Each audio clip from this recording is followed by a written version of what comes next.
BISP agent mafia बेनकाब, FIA का बड़ा क्रैकडाउन, 3 मुल्जिमान गिरफ्तार।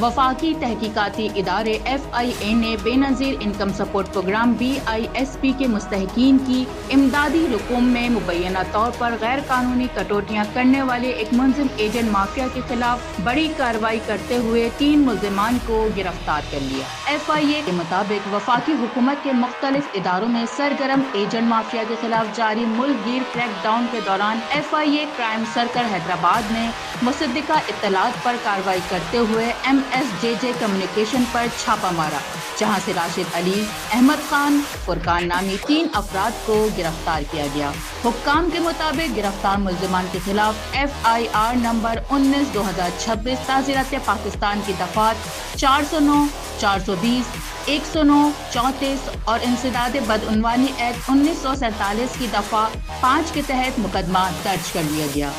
इब्तदाई तहकीकात में सामने आया कि मुल्जिमान BISP के मुस्तहिकीन को सरकारी माली इमदाद की अदायगी के दौरान मुबैना तौर पर गैर कानूनी कटौतियाँ करते और नाजायज़ रकूम वसूल करते थे, जिससे गरीब और मुस्तहिकीन खानदान के लिए इमदादी फंड्स मुतासिर हो रहे थे। FIA का कहना है कि तहकीकात का दायरा वसी कर दिया गया है ताकि इस नेटवर्क के दीगर अरकान सहूलतकारों और इसमें मुलविस किसी भी सरकारी एहलकार की निशानदही की जा सके। इदारे के मुताबिक शवाहिद की रोशनी में कानून के मुताबिक मजीद कार्रवाई अमल में लाई गई है। FIA ने अपने बयान में कहा कि सरकारी इदारों में सरगर्म एजेंट माफिया के खात्मे, अवामी फलाई फंड्स के तहफ़्फ़ुज़ और मुस्तहिक अफराद तक सरकारी इमदाद की शफ़ाफ़ फराहमी को यकीनी बनाने के लिए मुल्क भर में कार्रवाइयाँ जारी रहीं।